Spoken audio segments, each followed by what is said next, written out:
There were three distinct stages in the evolution of Annette Brom's attitude towards the knocking in the room above. In the beginning it had been merely a vague discomfort. Absorbed in the composition of her waltz, she had heard it almost subconsciously. The second stage set in when it became a physical pain, like red-hot pincers wrenching her mind from her music. Finally, with a thrill in indignation, she knew it for what it was, an insult. The unseen brute disliked her playing, and was intimating his views with a boot heel. Defiantly, with her foot on the loud pedal, she struck, almost slapped, the keys once more. Bang, from the room above. Bang bang. Annette rose. Her face was pink, her chin tilted. Her eyes sparkled with the light of battle. She left the room and started to mount the stairs. No spectator, however just, could have helped feeling a pang of pity for the wretched man who stood unconscious of imminent doom. Possibly even triumphant behind the door at which she was on the point of tapping. "Come in," cried the voice, rather a pleasant voice, but what is a pleasant voice if the soul be vile? Annette went in. The room was a typical Chelsea studio, scantily furnished and lacking a carpet. In the center was an easel, behind which were visible a pair of trousered legs. A cloud of grey smoke was curling up over the top of the easel. "I beg your pardon," began Annette. "I don't want any models at present," said the brute. "Leave your card on the table." "I am not a model," said Annette, coldly. "I merely came." At this the brute emerged from his fortifications and, removing his pipe from his mouth, jerked his chair out into the open. "I beg your pardon," he said. "Won't you sit down?" How reckless is nature in the distribution of her gifts! Not only had this black-hearted knocker on floors a pleasant voice, but, in addition, a pleasing exterior too. He was slightly disheveled at the moment, and his hair stood up in a disordered mop, but in spite of these drawbacks, he was quite passably good-looking.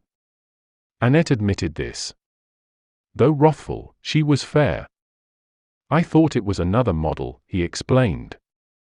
"They've been coming in at the rate of 10 an hour ever since I settled here. I didn't object at first, but after about the 80th child of sunny Italy had shown up, it began to get on my nerves." Annette waited coldly till he had finished. "I am sorry," she said, in a, "this is where you get yours voice, if my playing disturbed you." One would have thought nobody but an Eskimo wearing his furs and winter underclothing could have withstood the iciness of her manner, but the brute did not freeze. "I am sorry," repeated Annette, well below zero, "if my playing disturbed you. I live in the room below, and I heard you knocking." "No, no," protested the young man, affably, "I like it. Really I do." "Then why knock on the floor?" said Annette, turning to go. "It is so bad for my ceiling," she said over shoulder. "I thought you would not mind my mentioning it. Good afternoon." "No, but one moment. Don't go." She stopped. He was surveying her with a friendly smile. She noticed most reluctantly that he had a nice smile. His composure began to enrage her more and more. Long before this he should have been writhing at her feet in the dust, crushed and abject. "You see," he said, "I'm awfully sorry, but it's like this. I love music, but what I mean is, you weren't playing a tune. It was just the same bit over and over again." "I was trying to get a phrase," said Annette, with dignity, but less coldly. In spite of herself she was beginning to thaw. There was something singularly attractive about this shock-headed youth. "A phrase?" "Of music. For my waltz. I am composing a waltz." A look of such unqualified admiration overspread the young man's face that the last remnants of the ice pack melted. For the first time since they had met, Annette found herself positively liking this blackguardly floor-smiter. "Can you compose music?" he said, impressed. "I have written 1 or 2 songs. It must be great to be able to do things, artistic things, I mean, like composing." "Well, you do, don't you? You paint." The young man shook his head with a cheerful grin. I fancy, he said, I should make a pretty good house painter. I want scope. Canvas seems to cramp me. It seemed to cause him no discomfort. He appeared rather amused than otherwise. Let me look. She crossed over to the easel. I shouldn't, he warned her. You really want to? Is this not mere recklessness? Very well, then. To the eye of an experienced critic, the picture would certainly have seemed crude. It was a study of a dark-eyed child holding a large black cat. Statisticians estimate that there is no moment during the day when one or more young artists somewhere on the face of the globe are not painting pictures of children holding cats. I call it Child and Cat, said the young man. Rather a neat title, don't you think? Gives you the main idea of the thing right away. That, he explained, pointing obligingly with the stem of his pipe, is the cat. Annette belonged to that large section of the public which likes or dislikes a picture according to whether its subject happens to please or displease them. Probably there was not one of the million or so child and cat eyesores at present in existence which she would not have liked. Besides, he had been very nice about her music. I think it's splendid, she announced. The young man's face displayed almost more surprise than joy. Do you really? He said. Then I can die happy, that is, if you'll let me come down and listen to those songs of yours first. You would only knock on the floor, objected Annette. I'll never knock on another floor as long as I live, said the ex-brute, reassuringly. I hate knocking on floors. I don't see what people want to knock on floors for, anyway. Friendships ripen quickly in Chelsea. Within the space of an hour and a quarter, Annette had learned that the young man's name was Alan Beverley, for which family heraldic affliction she pitied rather than despised him, that he did not depend entirely on his work for a living, having a little money of his own, and that he considered this a fortunate thing. From the very beginning of their talk he pleased her. She found him an absolutely new and original variety of the unsuccessful painter. Unlike Reginald Sellers, who had a studio in the same building, and sometimes dropped in to drink her coffee and pour out his troubles, he did not attribute his non-success to any malice or stupidity on the part of the public. She was so used to hearing Sellers lash the Philistine and hold forth on unappreciated merit that she could hardly believe the miracle when, in answer to a sympathetic bromide on the popular lack of taste in art, Beverley replied that, as far as he was concerned, the public showed strong good sense. If he had been striving with every nerve to win her esteem, he could not have done it more surely than with that one remark. Though she invariably listened with a sweet patience which encouraged them to continue long after the point at which she had begun in spirit to throw things at them, Annette had no sympathy with men who whined. She herself was a fighter. She hated as much as anyone the sickening blows which fate hands out to the struggling and ambitious, but she never made them the basis of a monologue act. Often, after a dreary trip round the offices of the music publishers, she would howl bitterly in secret, and even gnaw her pillow in the watches of the night, but in public her pride kept her unvaryingly bright and cheerful. Today, for the first time, she revealed something of her woes. There was that about the mop-headed young man which invited confidences. She told him of the stony-heartedness of music publishers, of the difficulty of getting songs printed unless you paid for them, of their wretched sales.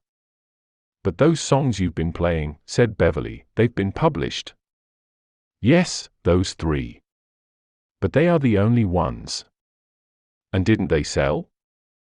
Hardly at all. You see, a song doesn't sell unless somebody well-known sings it. And people promise to sing them, and then don't keep their word. You can't depend on what they say. Give me their names, said Beverley, and I'll go round tomorrow and shoot the whole lot. But can't you do anything? Only keep on keeping on. I wish, he said, that any time you're feeling blue about things you would come up and pour out the poison on me. It's no good bottling it up. Come up and tell me about it, and you'll feel ever so much better. Or let me come down. Anytime things aren't going right, just knock on the ceiling." She laughed. "Don't rub it in," pleaded Beverly. "It isn't fair. There's nobody so sensitive as a reformed floor knocker. You will come up or let me come down, won't you? Whenever I have that sad, depressed feeling, I go out and kill a policeman. But you wouldn't care for that. So the only thing for you to do is to knock on the ceiling. Then I'll come charging down and see if there's anything I can do to help. You'll be sorry you ever said this." "I won't," he said stoutly. "If you really mean it, it would be a relief," she admitted. "Sometimes I'd give all the money I'm ever likely to make for someone to shriek my grievances at. I always think it must have been so nice for the people in the old novels, when they used to say, 'Sit down and I will tell you the story of my life.' Mustn't it have been heavenly?" "Well," said Beverly, rising, "you know where I am if I'm wanted. Right up there where the knocking came from." "Knocking," said Annette. "I remember no knocking." "Would you mind shaking hands?" said Beverly. A particularly maddening hour with one of her pupils drove her up the very next day. Her pupils were at once her salvation and her despair. They gave her the means of supporting life, but they made life hardly worth supporting. Some of them were learning the piano. Others thought they sang. All had solid ivory skulls.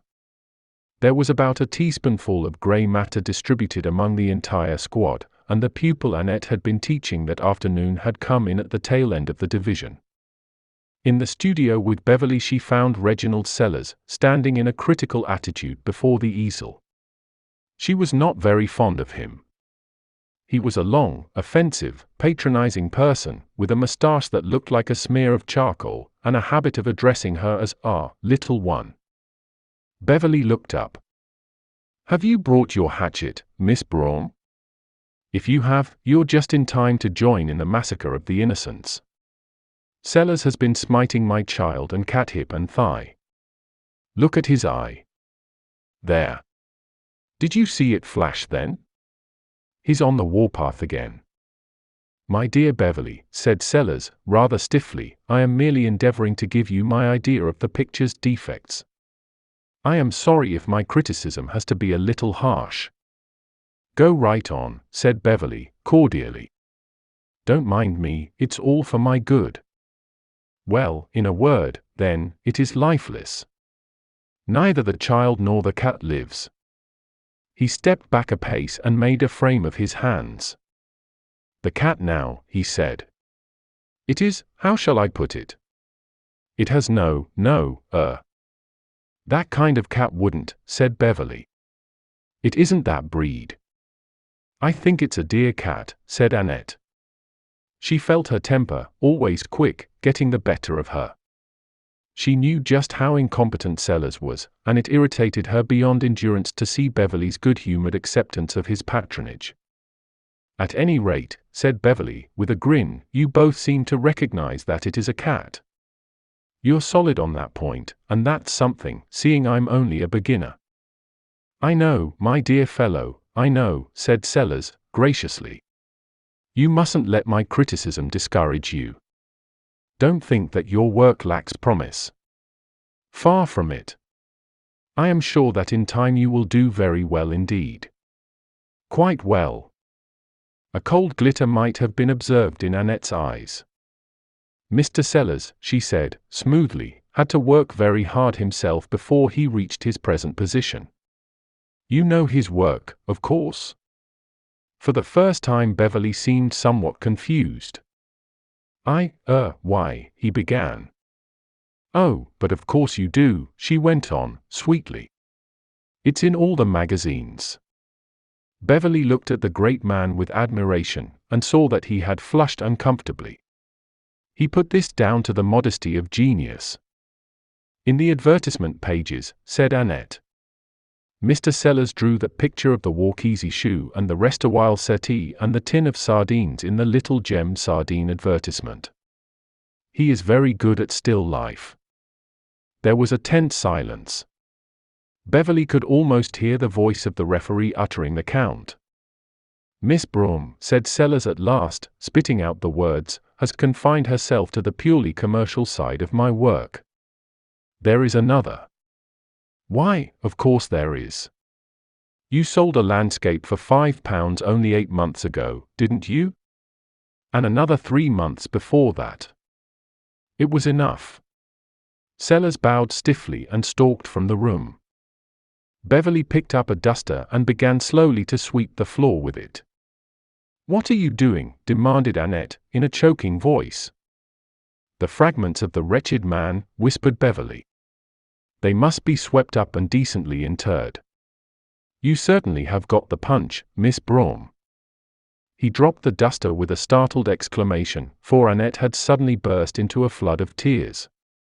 With her face buried in her hands, she sat in her chair and sobbed desperately. Good Lord, said Beverly, blankly. I'm a cat. I'm a beast. I hate myself. Good Lord, said Beverly, blankly. I'm a pig. I'm a fiend. Good Lord, said Beverly, blankly. We're all struggling and trying to get on and having hard luck, and instead of doing what I can to help, I go and taunt him with not being able to sell his pictures. I'm not fit to live. Oh. Good Lord, said Beverly, blankly. A series of gulping sobs followed, diminishing by degrees into silence. Presently she looked up and smiled, a moist and pathetic smile. I'm sorry, she said, for being so stupid. But he was so horrid and patronizing to you, I couldn't help scratching. I believe I'm the worst cat in London. No, this is, said Beverly, pointing to the canvas. At least, according to the late Sellers. But, I say, tell me, isn't the deceased a great artist, then? He came curvetting in here with his chest out and started to slate my masterpiece, so I naturally said, what ho!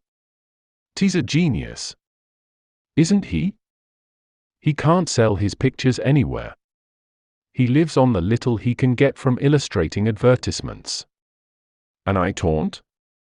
Please, said Beverly, apprehensively. She recovered herself with a gulp. I can't help it, she said, miserably. I rubbed it in. Oh, it was hateful of me. But I was all on edge from teaching one of my awful pupils, and when he started to patronize you. She blinked. Poor devil, said Beverly. I never guessed. Good Lord. Annette rose. I must go and tell him I'm sorry, she said. He'll snub me horribly, but I must. She went out. Beverly lit a pipe and stood at the window looking thoughtfully down into the street. It is a good rule in life never to apologize. The right sort of people do not want apologies, and the wrong sort take a mean advantage of them. Sellers belonged to the latter class. When Annette, meek, penitent, with all her claws sheathed, came to him and grovelled, he forgave her with a repulsive magnanimity which in a less subdued mood would have stung her to renewed pugnacity. As it was, she allowed herself to be forgiven, and retired with a dismal conviction that from now on he would be more insufferable than ever. Her surmise proved absolutely correct. His visits to the newcomer's studio began again, and Beverly's picture, now nearing completion, came in for criticism enough to have filled a volume. The good humor with which he received it amazed Annette. She had no proprietary interest in the painting beyond what she acquired from a growing regard for its parent, which disturbed her a good deal when she had time to think of it, but there were moments when only the recollection of her remorse for her previous outbreak kept her from rending the critic. Beverly, however, appeared to have no artistic sensitivity whatsoever. When Sellers savaged the cat in a manner which should have brought the SPCA down upon him, Beverly merely beamed. His long-sufferingness was beyond Annette's comprehension. She began to admire him for it. To make his position as critic still more impregnable, Sellers was now able to speak as one having authority. After years of floundering, his luck seemed at last to have turned.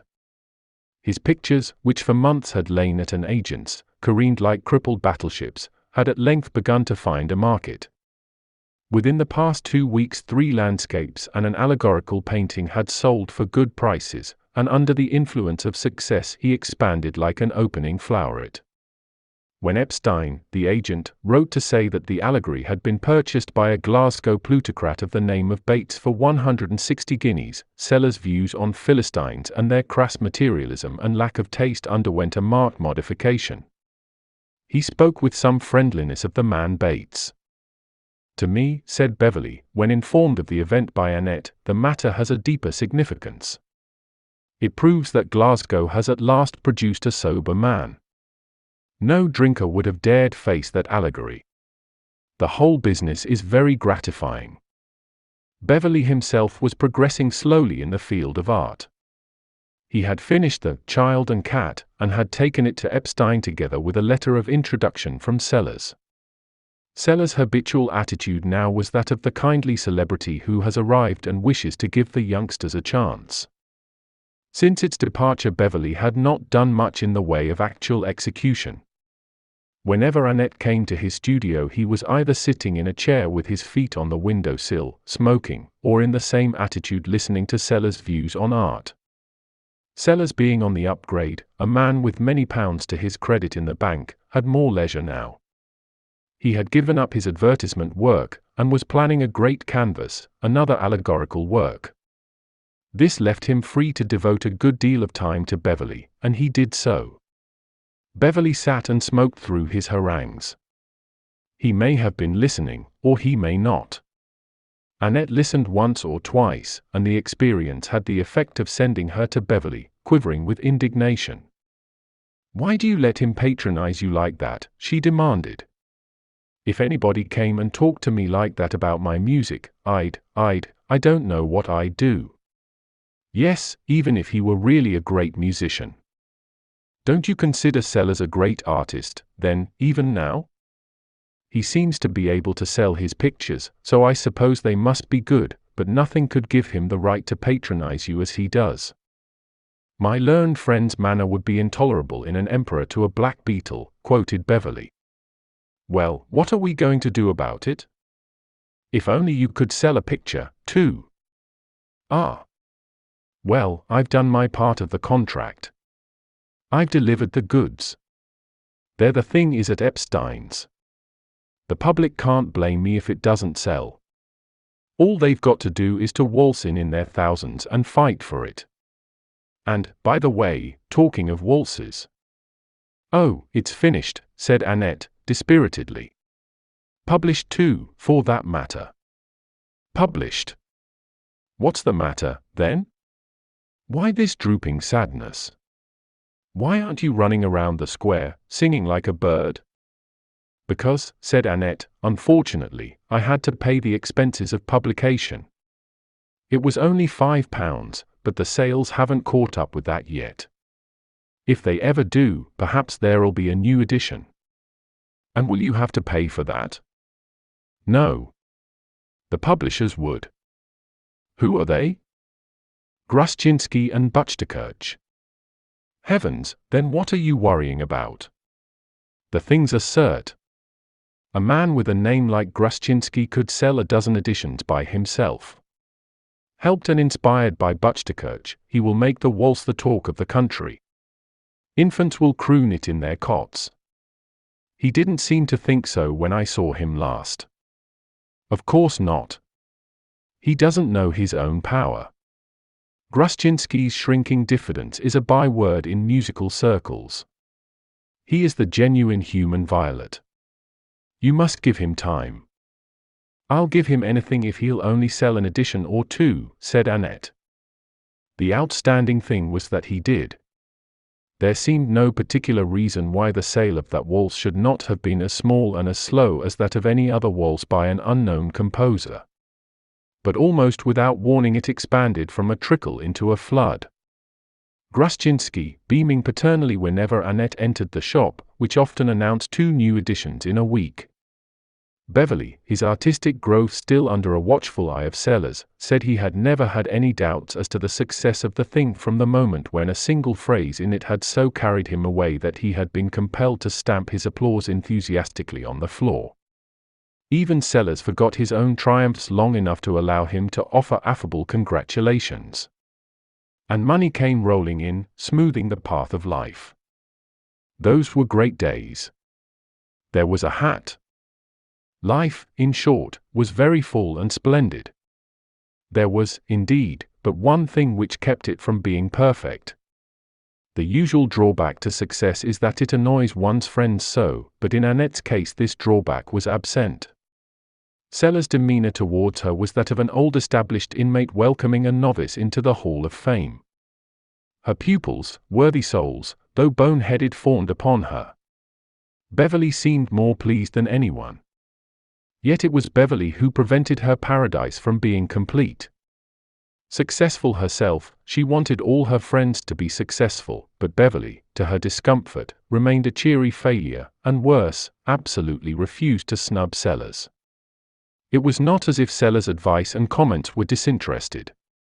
Beverly was simply the instrument on which he played his songs of triumph. It distressed Annette to such an extent that now, if she went upstairs and heard Sellers' voice in the studio, she came down again without knocking. One afternoon, sitting in her room, she heard the telephone bell ring. The telephone was on the stairs, just outside her door. She went out and took up the receiver. "Hello," said a querulous voice. "Is Mr. Beverly there?" Annette remembered having heard him go out. She could always tell his footstep. "He is out," she said. "Is there any message?" "Yes," said the voice, emphatically. "Tell him that Rupert Morrison rang up to ask what he was to do with all this great stack of music that's arrived. Does he want it forwarded on to him, or what?" The voice was growing high and excited. Evidently Mr. Morrison was in a state of nervous tension when a man does not care particularly who hears his troubles so long as he unburdens himself of them to someone. "Music," said Annette. "Music," shrilled Mr. Morrison. "Stacks and stacks and stacks of it. Is he playing a practical joke on me, or what?" he demanded, hysterically. Plainly he had now come to regard Annette as a legitimate confidant. She was listening. That was the main point. He wanted someone, he did not care whom or who would listen. "He lends me his rooms," wailed Mr. Morrison, "so that I can be perfectly quiet and undisturbed while I write my novel, and, first thing I know, this music starts to arrive. How can I be quiet and undisturbed when the floor's littered 2 yards high with great parcels of music, and more coming every day?" Annette clung weakly to the telephone box.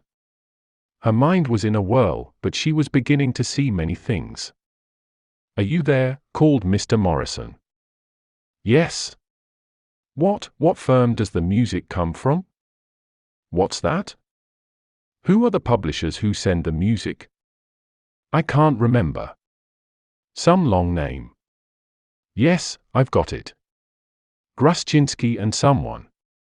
"I'll tell Mr. Beverly," said Annette, quietly. A great weight seemed to have settled on her head. "Hello. Hello. Are you there?" came Mr. Morrison's voice. "Yes." "And tell him there are some pictures, too." "Pictures?" "4 great beastly pictures. The size of elephants. I tell you, there isn't room to move." Annette hung up the receiver. Mr. Beverly, returned from his walk, was racing up the stairs 3 at a time in his energetic way, when, as he arrived at Annette's door, it opened. "Have you a minute to spare?" said Annette. "Of course. What's the trouble? Have they sold another edition of the waltz?" "I have not heard, Mr. Bates." For once she looked to see the cheerful composure of the man upstairs become ruffled, but he received the blow without agitation. "You know my name," he said. "I know a good deal more than your name. You are a Glasgow millionaire." "It's true," he admitted, "but it's hereditary. My father was one before me." "And you use your money," said Annette, bitterly, "creating fool's paradises for your friends, which last, I suppose, until you grow tired of the amusement and destroy them." Doesn't it ever strike you, Mr. Bates, that it's a little cruel? Do you think Mr. Sellers will settle down again cheerfully to hack work when you stop buying his pictures, and he finds out that? I shan't stop, said the young man. If a Glasgow millionaire mayn't buy Sellers' allegorical pictures, whose allegorical pictures may he buy? Sellers will never find out. He'll go on painting and I'll go on buying, and all will be joy and peace. Indeed. And what future have you arranged for me? You, he said, reflectively. I want to marry you. Annette stiffened from head to foot. He met her blazing eyes with a look of quiet devotion. Marry me? I know what you are thinking, he said. Your mind is dwelling on the prospect of living in a house decorated throughout with Sellers' allegorical pictures. But it won't be. We'll store them in the attic. She began to speak, but he interrupted her. Listen, he said. Sit down and I will tell you the story of my life. We'll skip the first 28 years and 3 months, merely mentioning that for the greater part of that time I was looking for somebody just like you. A month and 9 days ago I found you. You were crossing the embankment. I was also on the embankment. In a taxi. I stopped the taxi, got out, and observed you just stepping into the Charing Cross Underground. I sprang. This does not interest me, said Annette. The plot thickens, he assured her. We left our hero springing, I think. Just so. Well, you took the West End train and got off at Sloane Square. So did I. You crossed Sloane Square, turned up King's Road, and finally arrived here. I followed. I saw a notice up, studio to let. I reflected that, having done a little painting in an amateur way, I could pose as an artist all right, so I took the studio. Also the name of Alan Beverley. My own is Bill Bates. I had often wondered what it would feel like to be called by some name like Alan Beverley or Cyril Trevelyan. It was simply the spin of the coin which decided me in favor of the former. Once in, the problem was how to get to know you. When I heard you playing I knew it was all right. I had only to keep knocking on the floor long enough. Do you mean to tell me? Annette's voice trembled. Do you mean to tell me that you knocked that time simply to make me come up? That was it. Rather a scheme, don't you think? And now, would you mind telling me how you found out that I had been buying your waltz? Those remarks of yours about fools' paradises were not inspired solely by the affairs of Sellers. But it beats me how you did it. I swore Osinski, or whatever his name is, to secrecy.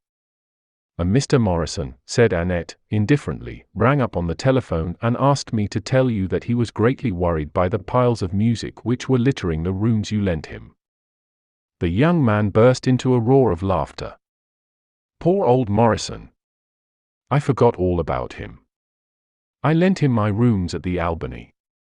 He's writing a novel, and he can't work if the slightest thing goes wrong. It just shows. Mr. Bates. Yes? Perhaps you didn't intend to hurt me. I dare say you meant only to be kind. But, oh, can't you see how you have humiliated me? You have treated me like a child, giving me a make-believe success just to keep me quiet, I suppose. You? He was fumbling in his pocket.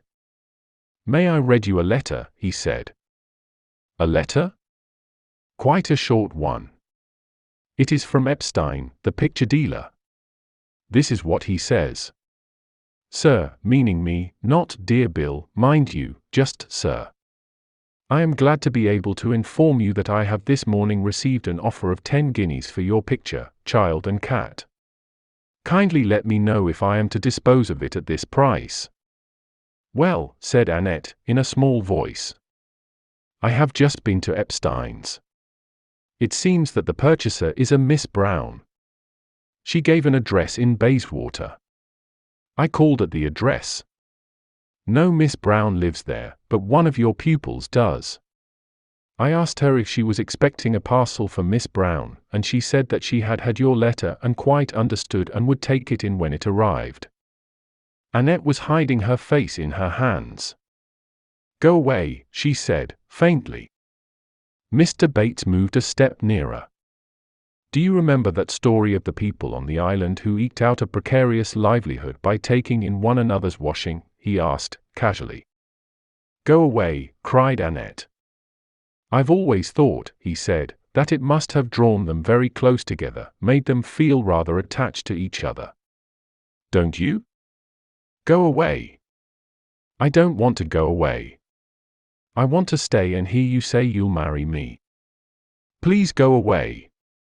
I want to think. She heard him moving towards the door. He stopped, then went on again. The door closed quietly. Presently from the room above came the sound of footsteps, footsteps pacing monotonously to and fro like those of an animal in a cage. Annette sat listening. There was no break in the footsteps. Suddenly she got up. In one corner of the room was a long pole used for raising and lowering the window sash. She took it, and for a moment stood irresolute. Then with a quick movement, she lifted it and stabbed 3 times at the ceiling. We hope you liked listening to this story. You can find links to similar stories in this genre in the description box below. Also included is a link to the MP3 file for offline access. Thanks a lot for stopping by.